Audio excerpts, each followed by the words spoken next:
Welcome, everybody, to episode 345 of the effing title. I'm Big Husky. And I'm DeNutte. And we are back once again with an old movie this time. Yep, about to hit 3 years old, right? I do believe so. I think it came out in 2023. Let me go look real quick. Yes, 2023. Biographical sports drama film. That's a lot to say. It is funny because it's like you're like sports. It's wrestling, no, but well, that's the thing. I'm wearing my AJ Styles shirt. Mm-hmm. Like I'm wearing one of my wrestling shirts. I'm a wrestling fan. I remember when this first came out, or when this was coming out. You know, I wanted to say, I figured you were a wrestling fan. I figured it was in there somewhere. Yeah, and that's the thing is like I'm pretty sure, and I'll look real quick right now while we're live and doing this. We do it live. I'm pretty sure if I look in my channel and I go Iron Claw, I have the trailer reaction. There it is.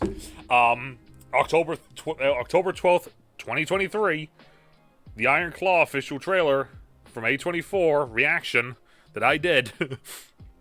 You know, I was excited about this movie, but I don't know why I never saw it.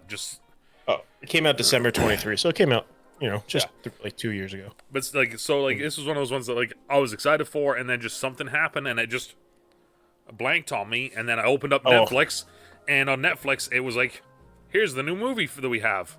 And I'm sitting that's another thing to talk about because Max had the A24 contract, and now that Netflix bought Max, then I think it's starting to import some of their contract stuffs over.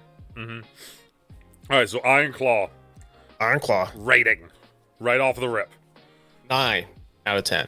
9? 9. Going high. You know what? 9 as well. All right, there we go.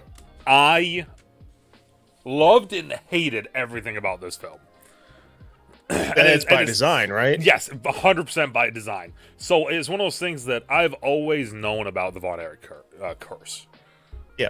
I've always known about it. I've always known it was a thing. I didn't know exactly the story, but I knew the basic premise of it. There was a family, and it was just like, it was death after death after death after death after death after death. Just everything miserable that could happen to this one wrestling family happened to this one wrestling family.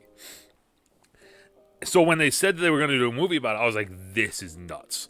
And then you watch the trailer for it and you go, oh no, this really is nuts.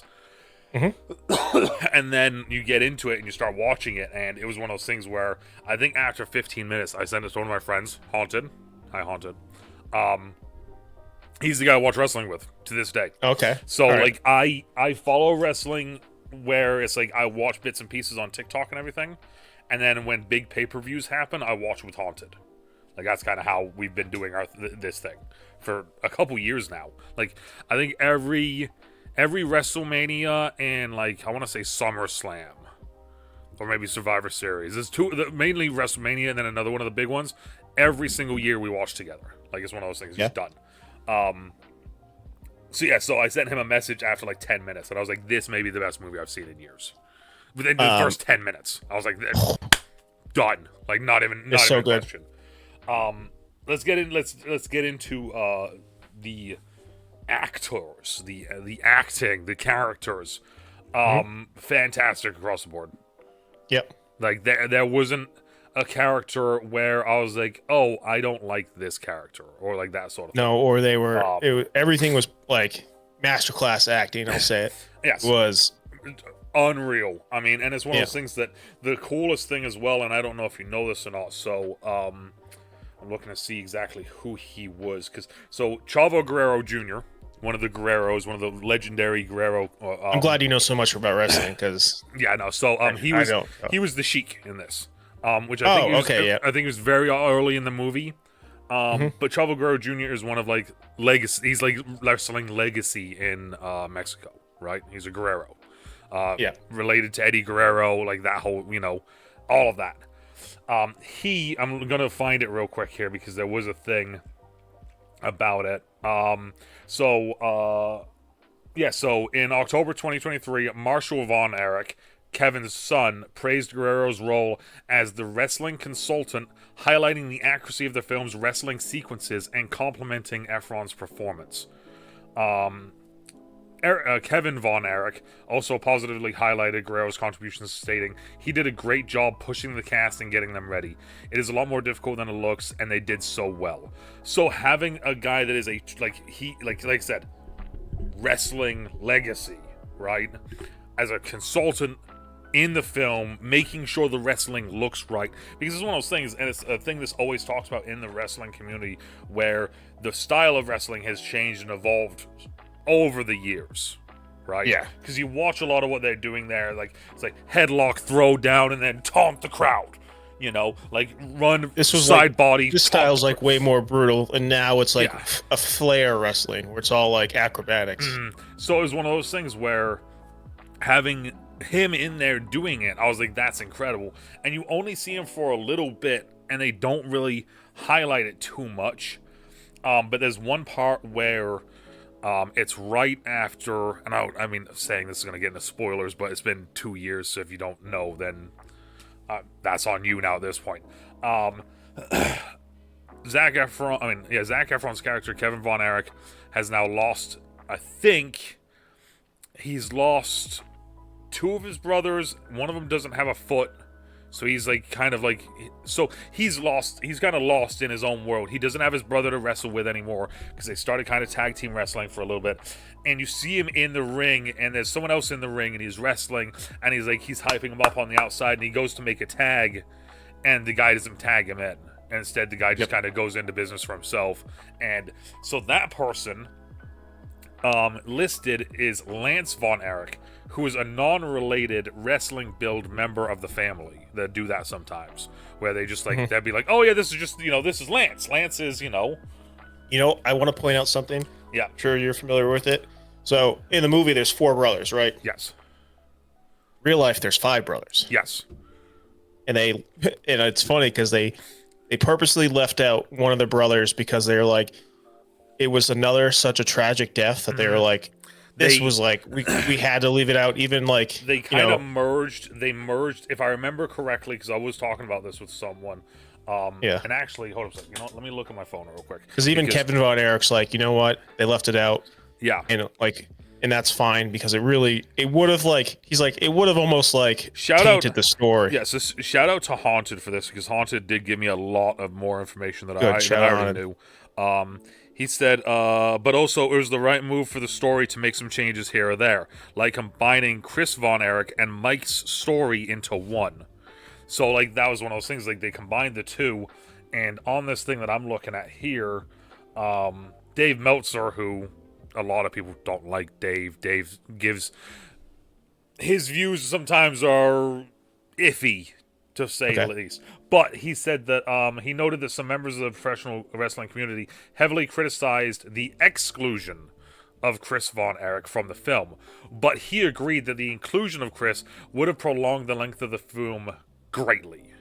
Yeah, it would that's a whole other story you have to go down. Because you think about it, you got every brother, there's I don't know, if you think about it, there's 5 stories in the movie, right? Mm-hmm. There's Zac Efron's Kevin, it's the dad, you got Fritz Von Erich, you have Jeremy Allen White, Carrie, you have Mike Von Erich, Stanley Simmons, and then Harris Dickinson, David Von Erich. Those are 5 stories right there. When the craziest thing as well is so you said there was you said that there was the 5 brothers. There's 6. Oh, there's another brother that died as a baby. Yeah, there's the young child. There's the young child, right? The young kid. Yeah. So it's one of those things. It is just because the other thing as well that Haunter told me was that it's a really good movie, but I will say they actually pull their punches in some respects, because Fritz was more of a monster in real life, and Fritz is the father. Apparently, he was full on mega ultra carny, scummy, like that sort of thing. Which they still gave that. They gave it off, but apparently though, I mean, even Haunter was saying they pulled back on that. So it was even worse than what they portrayed it as. And he said that this is a thing that I'm going to watch later on at some point. Dark Side of the Ring is a show. I don't know if you've ever heard of it. I heard of it, yeah. So yeah, they did an episode on the Von Erichs as well, where they kind of go into a little bit more than the movie did. Like they kind of like go a little bit darker into it. And I was like, he told me about that. I was like, I'll have to watch that at some point by myself. But Yeah. you know, the acting is fantastic, and you have some massive names in this. So like the brother that I was saying about the fake brother there, that's MJF, who is a wrestler in AEW right now. So like they had actual wrestlers in the movie, and they had like the, you know, like I said, wrestling legacy kind of teaching them like and making sure everything looked right. So it was like fantastic that they had like And he was in Happy Gilmore too. Yes, he was one of the he was one of the One of the sons. Yeah, he was one of the sons. That's the only reason why I knew who that was. Yeah. Because I knew he was in that. But And shout out full circle, another shameless actor. Hey, Happy Gilmore too. yeah, Yeah, Ironclaw. Sorry. yeah, Jeremy Allen White killed it. Zac Efron killed Which like Like we knew Zac Efron, it was going to be a runaway performance for him because like he's like when he's he- really pushed himself past. when he locks in, it's Oh like yeah. chef's kiss. Like Mhm. it is insane. Even looking at his face, like you're still like, this Like, is you see him and you just think like High School Musical and like some of the other bullshit movies that like you may know, right? Like Neighbors, Baywatch, or, you know, like some of those things. But then like you look at some of the work that he's done in the last little bit, because he's slowed down a good amount. But, like even like Ricky Stenicki, right?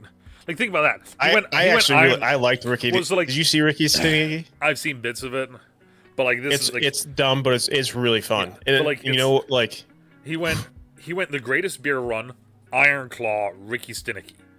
Like talk about this complete swerve of acting chops you have to do to be able to pull that off. I saw right? the Greatest Beer Run too, and I really enjoyed that. Well, that one didn't get really. People didn't really enjoy that one, it's but solid. It's I solid actually flick. Like yeah. it's solid. It's stupid, but that's another true story. It happened. And he's gonna be in 2 Judgment Day. Whoa, wait a minute. I want to see. Over that, a television judge is taken hostage on air by a disgruntled man who blames him for his life spiraling into incarceration. Will Ferrell as the reality show judge, Zac Efron as the man who takes the judge hostage. That's either going to be hilarious or no, it says it's comedy. I was going to say that's either going to be hilarious or this is going to be insane. Well, the cast of that's like it's a goofy cast. You got Bobby Cannavale, yeah, I'm Michael seeing- Pena, I'm looking at the Regina rest right Hall, now, Heidi yeah. Gardner, Jimmy Tatro, Colton Dunn, Billy Eichner.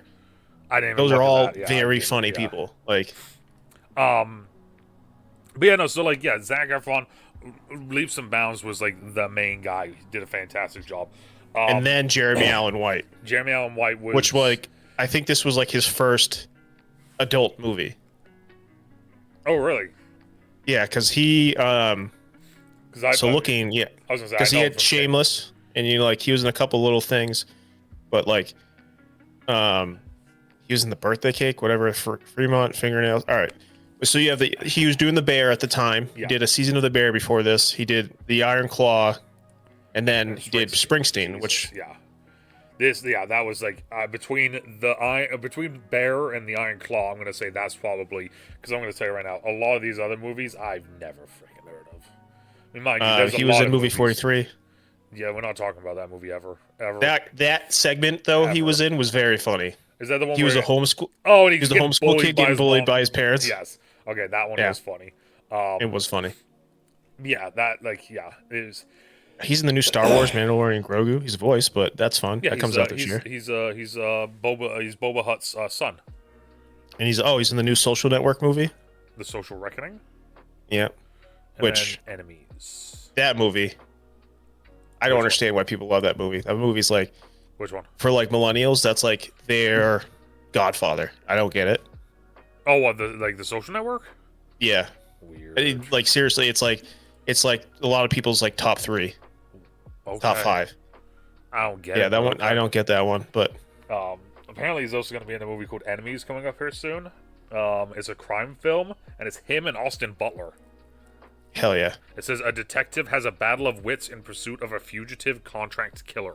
That movie's gonna slap. Don't even need to know anything else. Don't even need to know the rest of the actors. I'm looking at them right now, and they no idea who any of these people are. But add it to the list. Anna Sawai, she's in a lot of stuff. She's in the Godzilla show on Apple. It's pretty good. Oh, okay.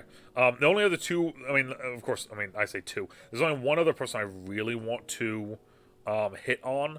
I do want to say it was funny seeing. I can't find where the hell is she?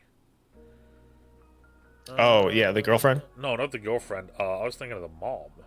The mom. Oh Why yes. can't I'm not seeing her name on the list that I have. Mara Tierney. There it is.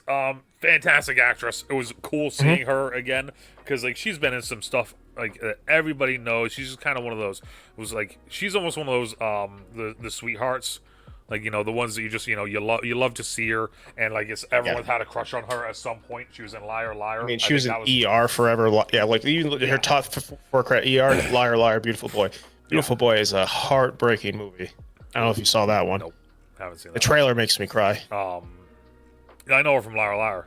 Like that's my big one. But like she's one of those ones like everyone had a crush on her at some point. She did a good job in there a little bit. But the one person I did want to say was Holt McCallany, who played the dad. Fantastic job of just being a complete asshole the entire time.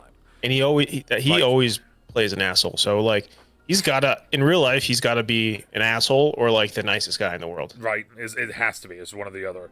But I think the way that he performed the role I thought was very good, and he was always it was that same just the monotone. It's about wrestling. Yeah, doesn't matter about anything else. About family and wrestling.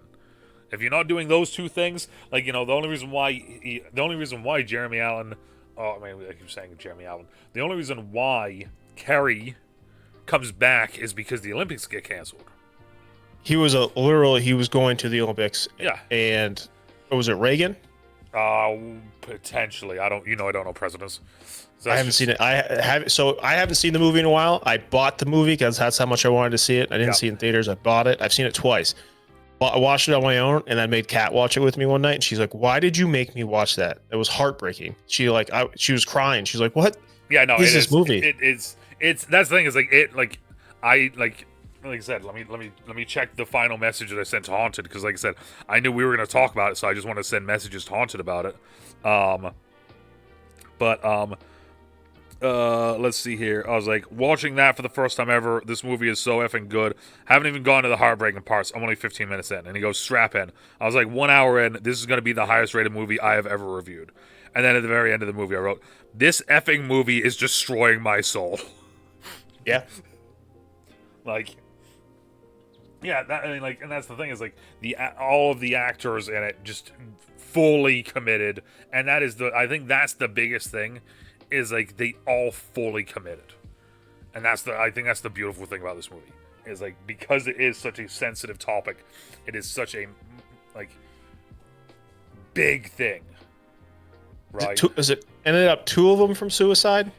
So it's been a minute because So one of them has like a hole in his stomach when he's in Japan. Yep, he dies. That is David, I do believe, David Von Erich. And I'm trying to think how Mike died. Was that suicide as well? He had like a brain damage. Mike was the one that messed his shoulder up. So I'm gonna look here real quick, so I can actually make sure I get this correct. Feud with that. Personal life. He married for the second time. That death. He died he died at the outset of his third tour of Japan with All Pro Wrestling, before defending his United National Championship belt he won in Texas 7 days earlier. One theory on his death is that it was a painkiller overdose, perhaps hydrocodone. Ric Flair mentions in his autobiography that Bruiser Brody, Von Erich's longtime friend, removed the evidence of any drug-related incident. The Von Erichs, however, claimed it was caused by a ruptured intestines resulting in acute enteritis. Kevin Von Erich and former referee both attested to a heart attack theory. So either way, all right, he died over there. He died in Japan.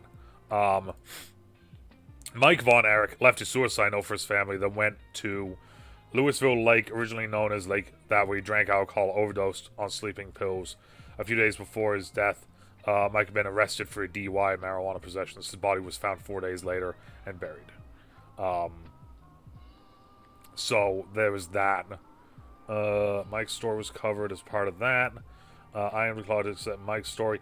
So it says the Iron Claw depicts Von Erich's family story with Mike, whose story was fused with brothers Chris. So Chris Von Erich,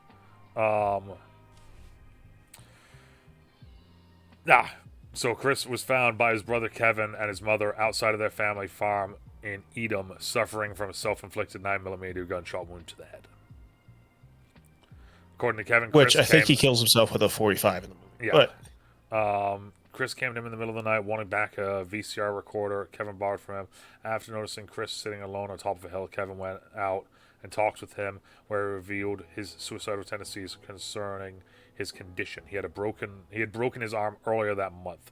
After Kevin pleaded with him to not harm himself, Chris reassured him that he wouldn't, but after Kevin left, he shot himself. that's the other one that wasn't in it. Yeah, that's the one that wasn't in it. Jesus, this is like starting. So like 3 from suicide. Even just talking about this is like, you Yeah. know. And then there's Kerry, and Kerry was motorcycle incident and then suicide. Yeah. He lost his leg and then continued to wrestle. Real Yep. badass. And he was huge. They're all huge, but he was the biggest. Like seeing stuff of him in his, like between when he like lost his leg and then like he was huge. So picture that, like you're missing a leg, you're wearing like a like a prosthetic, prosthetic. Yep, sorry. This is a prosthetic like back in the day, not like a new prosthetic either. So like that thing was like made to just be like you set your foot on it, you take a step, and then you like wind your foot out and around and step down on it, and then quickly move again, sort of thing. Not running around. He's out there wrestling at the highest level. He's in the WWF at the time. Yep. The acting phenomenal. Music was good. It was on point. It was a lot of just kind of, it was a normal kind of cinematic track. There was a couple moments where there was actual songs and music and that sort of thing. But overall, though, it was what you would expect from a movie like this. Like, this is one of those, like, we talked about Oscar grab moments. This isn't an Oscar grab movie. This is a movie that, like, I don't know if it did win anything. I'm going to look right now. It won the National Board of Review Top 10 Films and Best Ensemble. That's ridiculous that this didn't win. This was one of those that like people were complaining that it got completely robbed. It wasn't even nominated. That's ridiculous. Well, it's one of those things. Well, when we know this because we've seen it enough now, where over the years, a late in the year movie, it has to be one of those movies that is a full on, like it's fully, right, like it's fully. What's the word I'm looking for here? Like basically fully bought, right, by the company, that sort of thing. There were some really good movies that year. Now I'm looking. Actually, the movie that won was the movie I thought should win: Everything, Everywhere, All at Once. Okay. Avatar: Way of Water, All Quiet on the Western Front, Banshees of Inisherin, Elvis, The Fabelmans, Top Gun: Maverick, Tar, never heard of, Triangle of Sadness, I heard of, Woman Talking.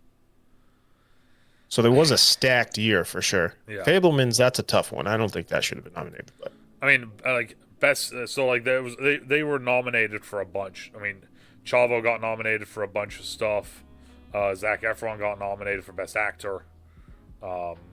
This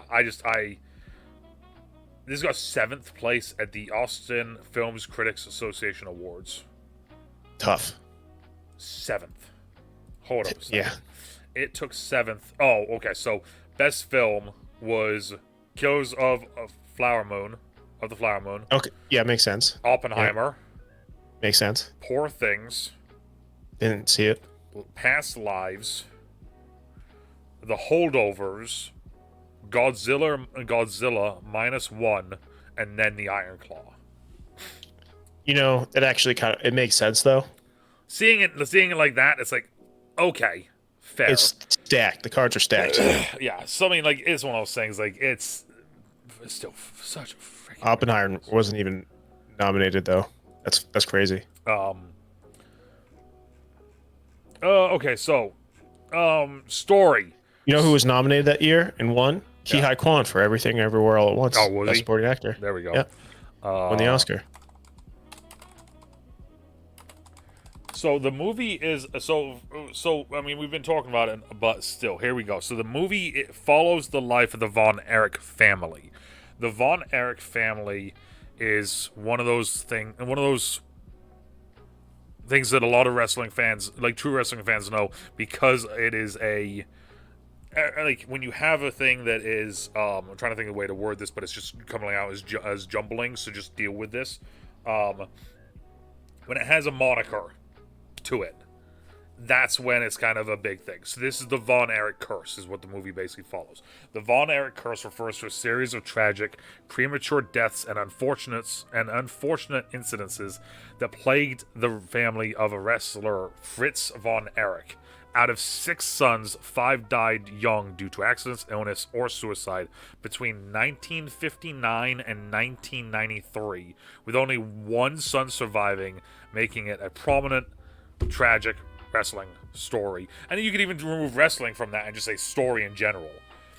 So, Jack Jr. died at 6 after being electrocuted and drowning in a puddle.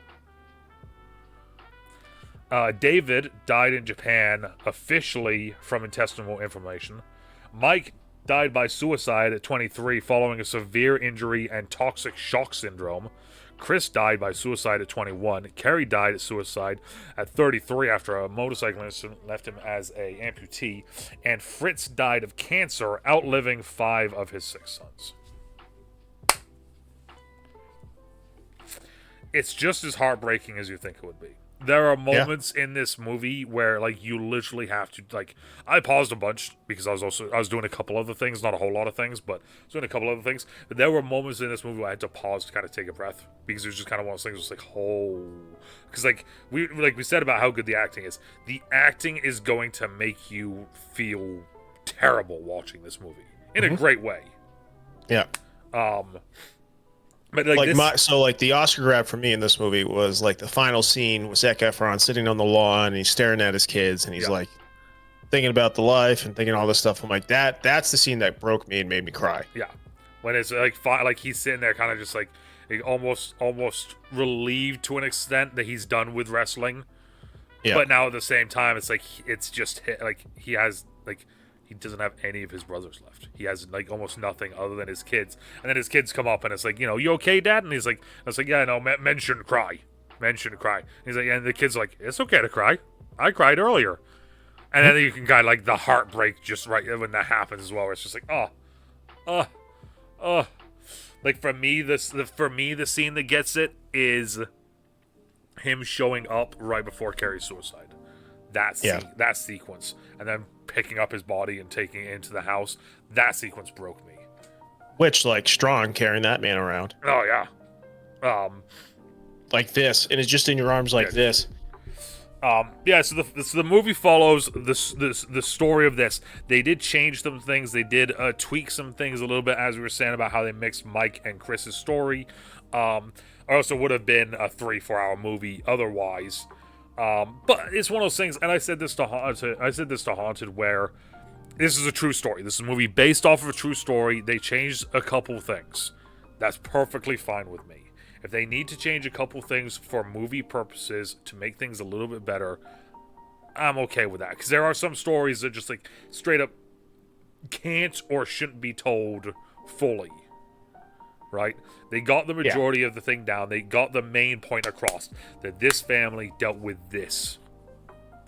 They're not changing it to make it like better. They're like, there's so much stuff going on. We had to change. We had to. Yeah, we had to adjust to an extent. And it's one of those things like unless you knew that, right, that they adjusted it, you would have no clue. It's like, what movie did we watch recently? And I didn't realize it was based off a true story, but it was like not really. I mean, The Rip was kind of... The Rip, that's what it was, where it was like... The Rip was based... Kind of. Yeah, The Rip was based off of the fact of, in Miami, there was a rip that they had, but, like, that was it. That was the whole thing. That was the whole thing. Yeah, this wasn't that at all. They were like, we stayed true to it enough where it was like, this is the story, but, like, we really can't have everything. Like, this is like a story that's like a novel. That's how crazy it is. Mm-hmm. So it goes through. I mean, I wonder if I can just find the actual like little synopsis here. So it tells the story of the Von Erich brothers as they make history in the highly competitive world of professional wrestling in the early 1980s. Through tragedy and triumph, the brothers seek larger-than-life immortality on the biggest stage in sports. So as much as the dad was like a piece of shit, he definitely was like creating this empire, and because he was such a piece of shit, that like the rest of the wrestling world was like, we don't want anything to do with you. You could have Texas.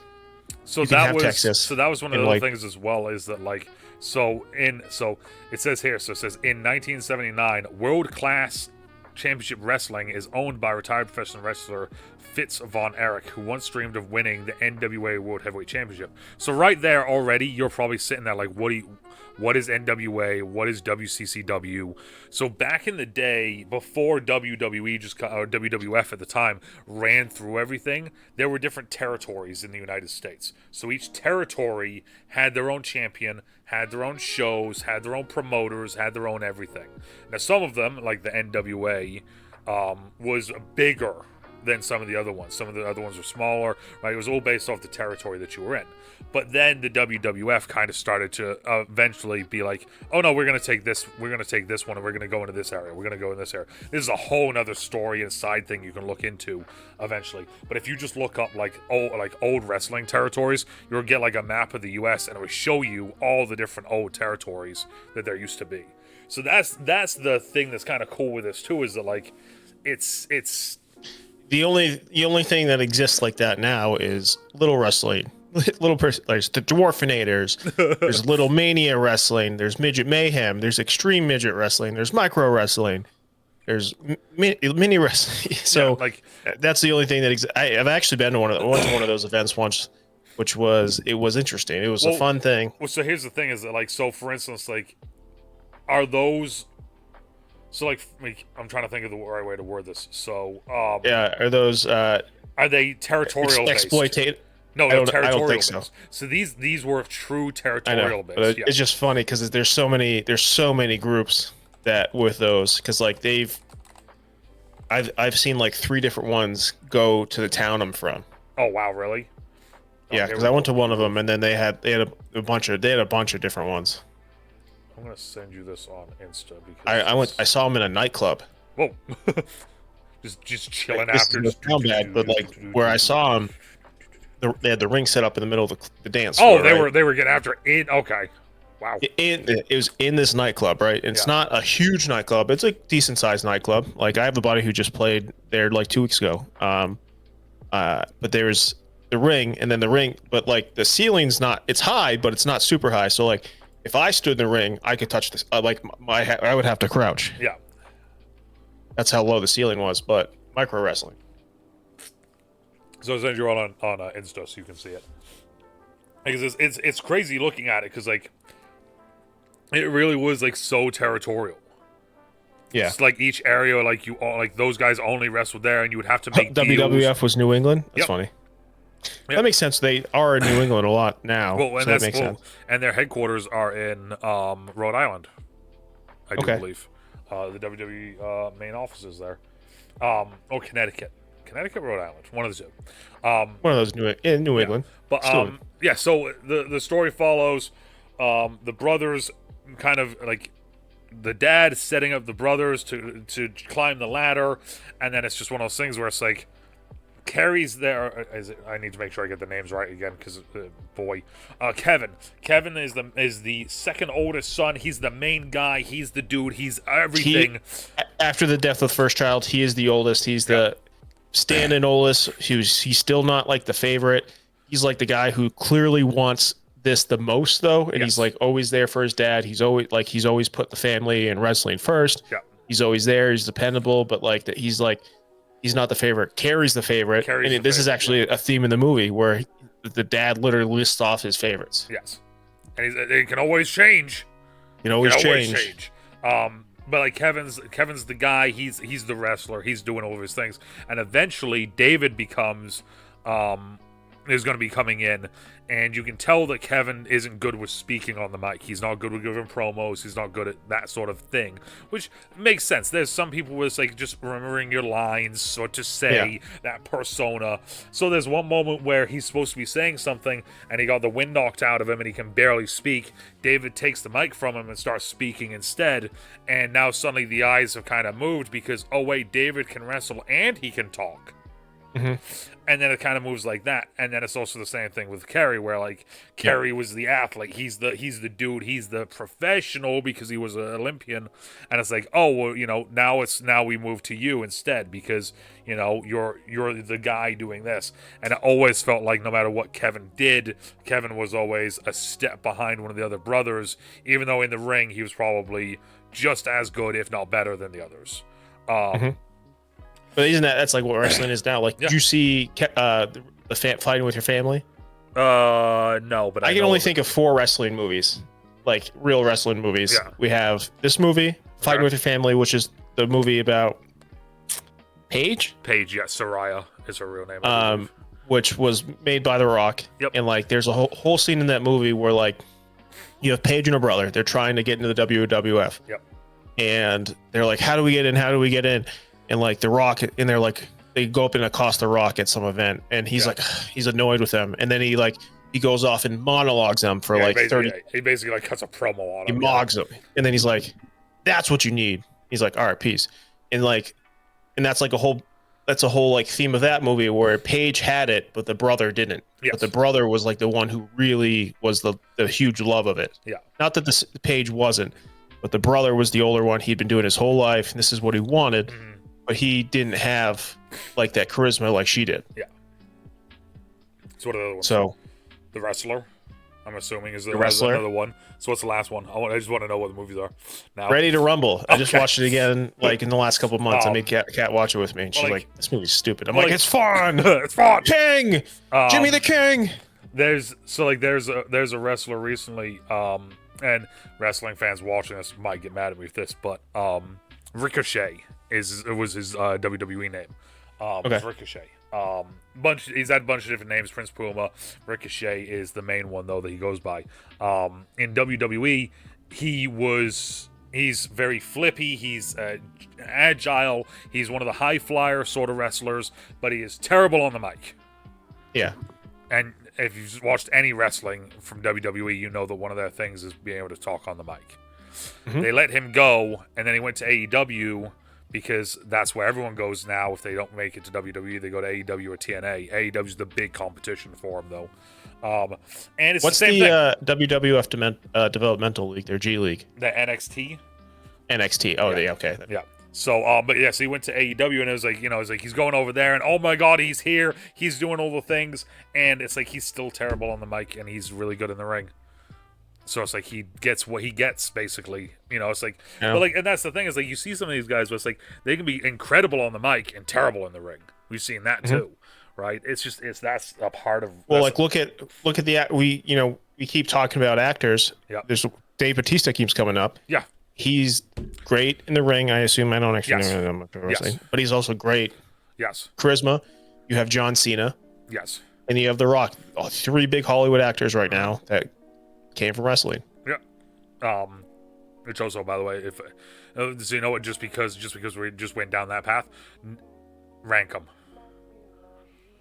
Ooh, rank them. That's tough. I already have mine. I don't know. You have yours? I have mine. It's not even a question. It's. I think this is the easiest question. I think it's a tie between Bautista and Cena, and then The Rock. So I think it's Dave, The Rock, and then Cena. Mm-hmm. Because Dave is by far for me by far the best out of all 3 of them. Yeah, by far. My only thing with Cena is we haven't gotten his serious role yet. That's my issue with Cena. That's the issue. We just haven't gotten that yet. I think I don't know if that's what needs to come next for him. I don't know if it's a choice, because if you look at them all 3 of them have done goofy shit, right? Mm-hmm. I mean, we just watched Dave Bautista in Wrecking Crew. You kind of get the seriousness. I take that back. You don't care for Peacemaker, and but that's more of a DC thing. Well, I mean, there's a lot to that, but at the same time, like, you can say seriousness, but then he talks about being a poop baby. Like, Yeah, so there's, but like the serious moments with Cena in Peacemaker are really good. yeah, I just my thing is it's just like it feels like every role Cena takes, it's just John Cena playing just a idiot bimbo or himbo, I guess is the right word, and that's it. Like, I haven't seen him like actually like trying to push himself. Like, you see Dave doing all sorts of shit now, right? Like, yes, he's done a lot of his goofy shit, and like he did Drax, he did the dad in the spy movie there. That's like the Disney spy movie or whatever. Like we just talked about Wrecking Crew, right? Kind of, you know, is more serious than that one, but still a little bit goofy at points. But then you see some of the other movies that he's like stretched for, and it's like Dune, you know. I'm trying to think of the oh god, what was the one where he it's like the Stephen King one. You know what I'm talking about, though, Oh, right? yeah, no, it's M. Night Shyamalan. There we go, Shyamalan. Yeah. I actually didn't see that, but that had Rupert Grint. Yep. It's like something like The End or so. I don't know. Yeah, but you know, like, so for me, that's Last Day on Earth, because like Dwayne doing the Smashing Machine, I think, and like the things I've seen from that, because I haven't seen it yet. I haven't seen it yet. That's on, but it's on. Potential thing we might watch at some point. Oh, is that a wrestling movie or is that like more fighting? It's like a mix, I think, because like I'm looking. It's funny because it's like at the bottom of this it says "See also," and it says "The Smash Machine" biographical sports drama. I think based on he's the like life, the early UFC. It's life stuff. and career of former wrestler and mixed martial artist Mark Kerr. So yeah, it says wrestling and martial arts. Let's take a look. It says that. I mean, that movie's getting nominated like crazy. He was an amateur wrestler. Okay. So that's he started wrestling, then he started fighting. Yes. Yeah, so like that's, but like to me, like with how much that's getting critically acclaimed, and like just from the trailers alone, it's like you can tell that like The Rock like full on just said, "No, that's another I'm done." A24. So yeah, which is it's kind of funny because that movie is getting flamed. It's like critically, it's getting a lot of shout out, but I think a lot of people are like, "Nah, it's stupid." That's the thing. It's like I think it's similar to this. It's like I think most people that would watch this movie would say it was silly. No, not silly, but like it's just heartbreaking. But whatever, who cares? I think that it's one of those things where unless you give a fuck about the movie, first F-bomb I dropped today, and I've been trying not to. But if you give an F about it, and then also if you're a wrestling fan, you're gonna care more about the movie, right? Like that sort of thing.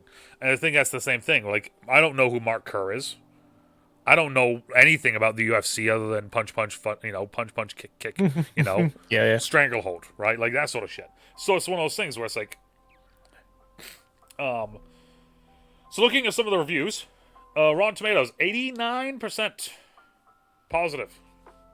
Average That's rating pretty of good. 7.7. The website's consensus reads, powerfully acted and profoundly sad, The Iron Claw honors its fact-based story with a dramatization whose compassionate exploration of family ties is just as hard-hitting as its action in the wrestling ring. Fantastically worded, by the way. I really like that. Metacritic gave it a 73. Generally favorable. Generally favorable. Cinema Score gave it A minus. The best ever A24 title. It's from Cinema Score, apparently. Post-Rant gave it a 91. So like you can see across the board, it's. So I was looking at John Cena's upcoming movies. I got distracted. Oh God. There we go. He's got a bunch of them, but it does seem like mostly comedies. Little Brother sounds pretty good. A famous real estate agent's life is disrupted when his eccentric little brother unexpectedly reappears. Okay, who's the little brother though? That's now the question. So it's John Cena, and it looks like it might be Eric Andre. Okay. But it has Christopher Maloney in it. It's got Caleb Heron in it, who's having a moment right now. But yeah, so that's a goofy one. And then The Leading Man, when a self-absorbed movie star discovers that his co-star in the chair is an actual secret agent, he's forced to swallow his pride and accept that action stars aren't really action heroes while trying to save the world. in this one is interesting because it's John Cena and Kevin Hart. Ugh. So it's like it sounds like a Central Intelligence. Like, this is what I'm saying, bro. Like, Yeah. it's like, don't get me wrong, love Cena, have for a while, but like acting wise, it's like, come on, brother. Like, take the risk, because that's the thing, is it's about that taking that risk, right? So then he has another movie coming out that it looks more like, kind of like The Marine, you know, where he's like this action star. Yeah, so like I feel like he just needs to do like something serious. Like if he did, not even, it doesn't have to be wrestling, but like he would have been perfect for a movie like The Iron Claw, I think. Yes. It's one of those things that, like, the fact that there's only a couple wrestlers in this, I think is wild.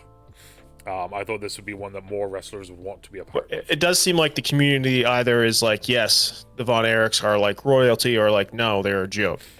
Well, that's the thing, is it's like, it all comes down to, you know, kind of who you talk to, right? Because, like, and that's the thing, is it's like, there's a lot of people in the wrestling community where it's like, for instance, the one that's always interesting is whenever you talk to someone in the wrestling community and you ask them for that Mount Rushmore.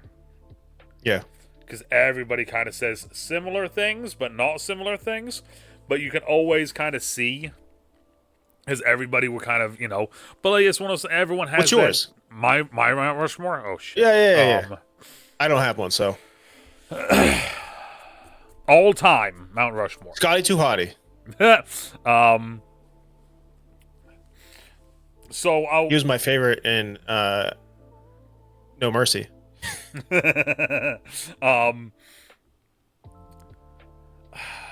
I'm gonna go with my Mount Rushmore of people that I've seen wrestle. I'm gonna do it like that because I feel like that's the only fair way to do it for me. What's like the young kids? What's up? Sorry, I was gonna say I'm not putting Hogan on the board. I'm not doing it. I refuse. I think he did more harm than good to the wrestling world, to be honest. Yeah. Taker, I think, is one of my big ones. I'm gonna put that as my first because I just. What's his name? The Undertaker, Mark Calloway. Oh, okay. Undertaker, yeah. He's just the fact that he was able to take a gimmick as the Dead Man, the Undertaker, and make it last for 20+ years. And that guy's like 7 feet tall, so. Yeah, I mean, he was Mean Mark Callis before that. Mm-hmm. And he was a basketball guy. He was going to play basketball over in Europe, and then they were like, "Hey, I want to do this wrestling thing," and he's like, "I can try it." He's like, "You gonna pay me?" And then it went from there. So I'm going to put Taker as my one. I'm going to put, like I said, this is tough with the just ones I've seen. I'm going to put HBK on there. Arguably one of the best to do it, just across the board. What's that stand for? Heartbreak Kid, Shawn Michaels.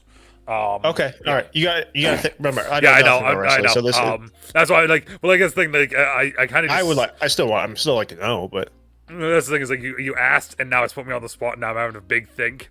Mick Foley. No, Mick Foley's good, but I wouldn't put him on a Rushmore. I mean, I don't want to put Cena on Rushmore, but I feel like I have to because he did so much for the wrestling community and for wrestling as a whole. Yeah. It's one of those things where he was supposed to turn heel, or he was going to turn heel at one point earlier in his career. Well, not earlier in his career, but like mid-career, right? And he like had everything set up and everything, and then he realized that if he did that, he also couldn't do like Make-A-Wish. Yes, because his whole thing would have changed, and he's the bad guy, so he can't do the good things anymore. And it was like the amount of like he was just like, I can't do it, like that sort of thing. So like I'm gonna put Cena on there. So I got Taker, I got Shawn Michaels, I got Cena, and he only just stopped wrestling like in the last couple of months, right? Yep. He just fight his final thing. Yep. So you got to think he's doing all these movies, he's doing all these things, shows, movies, and he was just finished wrestling. Yep. I will say this: his retirement tour was not great, but there were some good moments. I will say that. Yeah, I know people weren't happy with the final one, but I mean, the final one I thought was fine because, so the final one, I don't know if you fully saw it. He wrestled Gunther, who's a big guy, and he had him in a rare chokehold which is like his finish, is one of his finishes. And Cena smiles and then taps out. And it was kind of one of those things where it felt, when you're watching it, it felt like it was one of those things where kind of just like the old guard being like, "Yep, I can't do this anymore. I'm good." Yeah, that's what it felt like. And it like I know there's a lot of people that hate that finish, but watching that, I thought that was the best way He to went do out it. on his own terms. Exactly. He realized that like I can't do this anymore. Well, you see him walk. The dude's like, yeah. he's like always hunched over. He's like, And he definitely just can't do it anymore. Because my last one I have two names. That's the problem now. Okay. So I'm gonna say the one that I'm gonna pick, and I'm gonna say this other one after. So the one I'm gonna pick is one of my personal favorites, which is AJ Styles. Little guy, high flyer. He originally was in WCW. He got offered a developmental deal with WWE or WWF when they got bought out, and he kind of told him to and put it all on himself. Went to TNA, made a name for himself at TNA, was one of the main people that made TNA. TNA said, "Hey, here's a lowball contract," and he said, "Ha!" Went to New Japan, killed it in New Japan, became this massive name, came back to the US, got signed by WWE, and at that point it was kind of like, oh, he's a little guy, he's just whatever, and then he took over the company by storm, had his whole run, had everything, and he just retired recently as well. He just had his last match against Gunther, the same person that retired Cena. The only difference is, though, is that he put AJ in the finish, and AJ, he didn't tap out, AJ passed out. They did the arm test on him, and his arm just it fell. He couldn't hold his hand up, so it but to me, AJ's a more recent wrestler for a lot of people. I've been following him since he was in TNA and New Japan. So I was just looking up Gunther. He used to be fat. He used to be a fatty. Oh yeah, that was when he was Walter. Then he became Gunther. But yeah, so that's that one. The other name I was gonna go with, like I said, this is I'm probably gonna get flamed for my Mount Rushmore, but the other name I was thinking of was Randy Orton, because Randy Orton is one of those guys that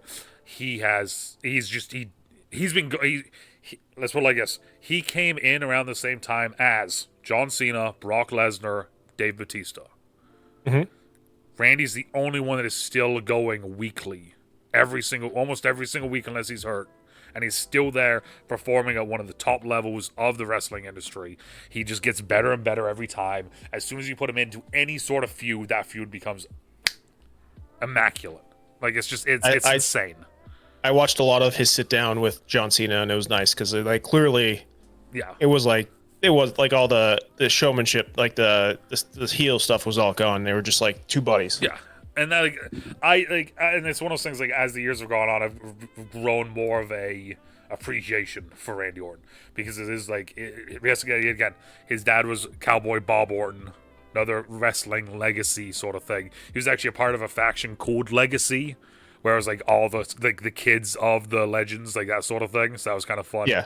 But it's just like, he's just. And I know a lot of people will probably be like, well, why no Hogan? Why no Rock? Why no Stone Cold? Like I said, this is my one. This is my personal one. I like all those guys, but from me, the guys I listed, I think are the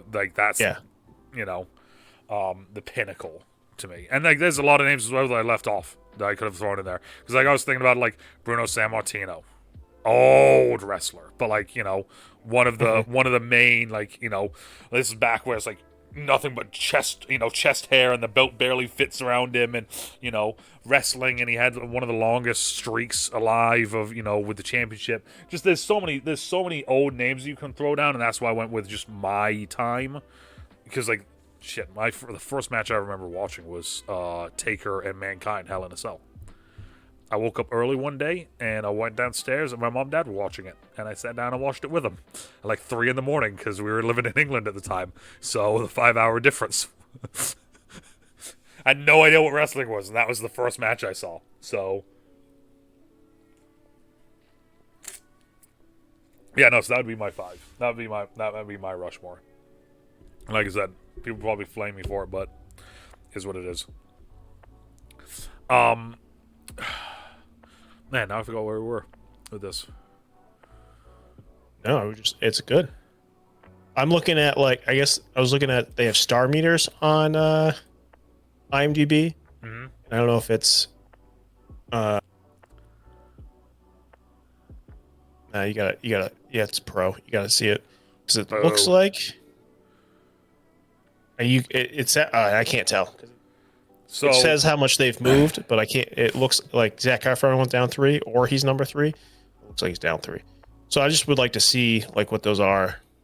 But so I'm seeing some of the other stuff here where it says to wrestling nerds, the Von Erichs have a titanic legacy, and Dunkirk does his best to represent that by exploring the sport's crunchy, amateurist, pre-corporate age, when regional live events were the big money makers and television was largely ignored. let's see in looking at it, he wrote and directed.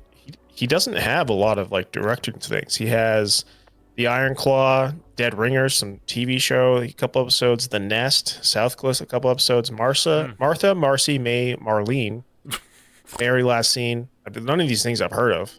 Well, so we've talked a lot about the positives. Here's some I'm going to say negatives, but so one person said there are times when the movie comes close to being an outright feel-bad sports movie. Several critics discussed the film's tendency to focus on the tragic and expressed that the character detail and depth are unfortunately sacrificed in favor of covering more narrative ground. This one person from The Vulture wrote, in streamlining their story to emphasize the tragedies that occur as time goes on, the film risks reducing its characters into martyrs who suffer and die on behalf of toxic masculinity. Yes. Someone from the New York Times says, the iron claw of corrosive patriarchy, as it were, and of emotional repression, Jesus, and misplaced ambition proves more than Dunkirk wants to grapple with. When the bad stuff does start happening, and then happens again and again, it's hard to grasp the central why of it all. Why is this family so doomed, so pained, so self-destructive and unhappy? See, and that's the thing, is it's this is Richard Lawson of Vanity Fair, which I feel like we've said his name before in other negative things. When the bad stuff happens and then happens and happens again, it's hard to grasp the central why of it all. That's the whole point.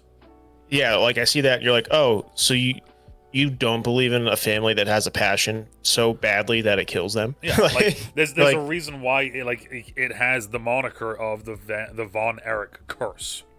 This what the whole movie they bring it up multiple times. I mean, shit. At one point, they go to register the son's name, and when they go to register Kevin Von Erich's son's name, they don't give him the name Von Erich. They give him his other name. Mm-hmm. That goes to show Von Erich's a fake name. Yeah, that goes to show you how much the curse is affected the family, affected everyone. Because there's points where in the movie, and I can only assume it probably happened in real life as well, where they're sitting there why is this happening to us? Why is this our fate? That. So you could look at the Olympics right now, right? Yep. Olympics going on. USA Hockey, I think, just won. They won. Men's hockey won, and they did a picture, and at the end, there's a player that was on the team, and he died in 24. Him and his brother they were on bikes and they got hit by a car and they both died. And so they brought that guy's family was at the game. And they brought the kids on the ice and they held up his jersey. Tragic things happen, and it's so crazy that this bunch of tragic things happen to this one family. That can happen. And that's the thing is tragedy's not just one moment. Yeah, it can be a ton of moments. And this is at the point in regional wrestling in that area, the Von Erichs were the guys. That was the pinnacle, So for this many things to happen to this one family, it's when I see shit like that, that's just where it's dude, you're what is your whole why of writing this bullshit? What? If anything, that was Kevin's whole thing in the movie was him trying to be positive and trying to get through everything and having a family and there's one point where he doesn't want to hold his son because what if he gives him the curse? Yeah. Think about that shit. You don't want you have a brand new son. One of your brothers has now died. You're dealing with it as best as you can, which in this case isn't great. And your wife is like, here, you need to take the kid. You need to take the kid. And your response to her basically is, I don't want him to get our curse. Because, like, if I come in touch with him, he's going to get our curse. Like, he's going to be dealing with this stuff now, too. Like, that is insane to think about. Mm-hmm.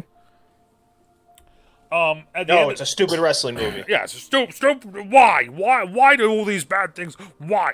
Fuck off. Richard Lawson. Dick Blossom. He named the following films as the best. Okay, here we go. So in 2019, Richard Lawson named the following films as the best 10 films of the 2010s. I'm gonna rip on this guy for a little bit. Mad Max Fury Road is the best movie of the 2010s. I mean, it's one of them for sure.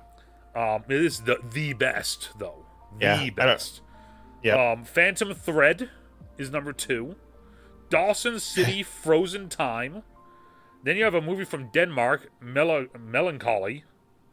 Then you have Parasite, which okay, that's a top 10. Parasite, sure. Get Out is number 6. Mm-hmm. A French film, Eden. A Swedish film, Force Majeure. A UK film, Weekend. And then another USA film, Princess Sid. I have not heard of 70% of those movies. So now I want to see now best films of 2010s. I just want to see if there's a base list here.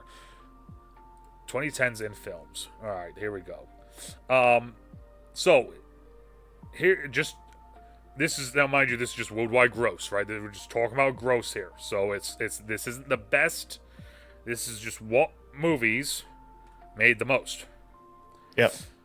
Avengers Endgame, Star Wars The Force Awakens, Avengers Infinity War, Jurassic World, The Lion King, The Avengers, Furious 7, Frozen 2, Avengers Age of Ultron, Black Panther, Harry Potter and the Deathly Hallows Part 2, because that was 2011, Star Wars Last Jedi, Jurassic World Fallen Kingdom, Frozen, Beauty and the Beast, Incredibles 2, Fate of the Furious, Iron Man 3, Minions, Captain America Civil War, Aquaman, Spider-Man Far From Home, Captain Marvel, Transformers, Skyfall, Transformers, Dark Knight Rises, Toy Story 4, Joker, Toy Story 3, Star Wars, The Rise of Star Wars, Rogue One, Aladdin. Right, here's Rotten Tomatoes, the 10 highest ranked movies in the 2010s. Okay. That's of 2010. I take that back. Okay, so I found it. So, Spotlight, Moonlight, Inception, Mission Impossible, Fallout, Birdman, Green Book, Blade Runner 24/9, Shape of Water, 12 Years a Slave, Get Out. That list, and then Mad Max is 11. Yeah. Moonlight, absolutely top 10. Moonlight's a beautiful movie. Inception is like, that's like a real like of the times movie. That movie is like that. Yeah, and that didn't see Birdman. Birdman. Green Book is a movie that like a lot of people really liked, but that was like a true story movie that like did not follow the true story at all. Grand Budapest. Blade Runner 2049 probably would be my number one from the 2010s. Actually, looking at it right now, so that movie is perfect. Boyhood, Mad Max Fury. See, this is the thing. Is like I watched Mad Max Fury Road. I didn't think it was that. I didn't think it was all that. Like, it was good. I just didn't think it was. I don't think it's that high. Maybe that's just a me thing. I don't. Mad Max is an amazing movie. I think. Well, it's everything along with it. War of the Planet of the Apes being top 20 is interesting.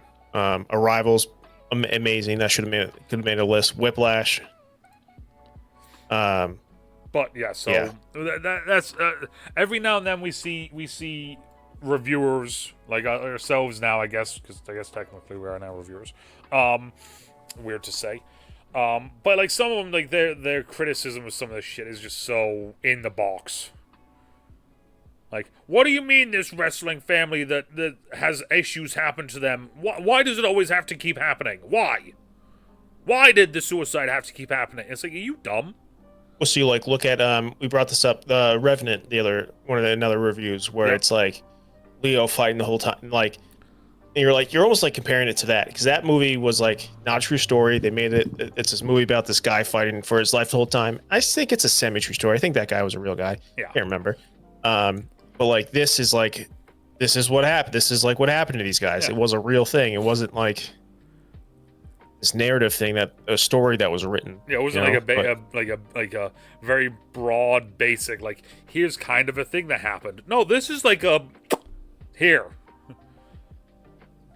You know, so like when they're like, well, why? Why is it like that? I don't. No one knows. That's why it happened. Like, yeah. Oh. Yeah.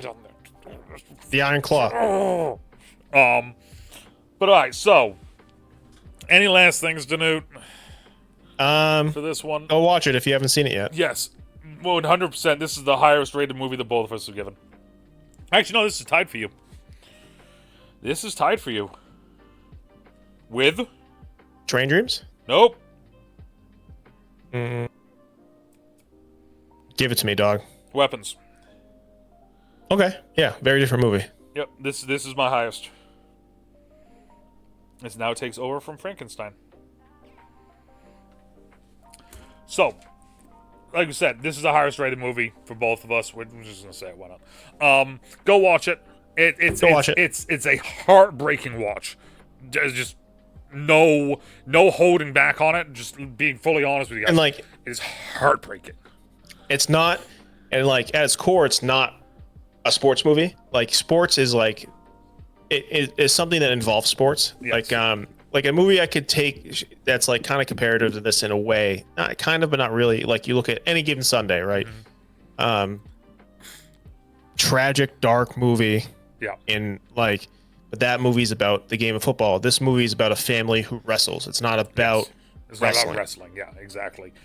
So like if that's your holdback that it's a wrestling movie, No. and then that's what's like, it's clear that's like a bias that they're like, oh, it's a wrestling movie. Who cares about wrestling? That's like, it's not about wrestling. It's about the family. The wrestling aspect is just the caveat of the movie.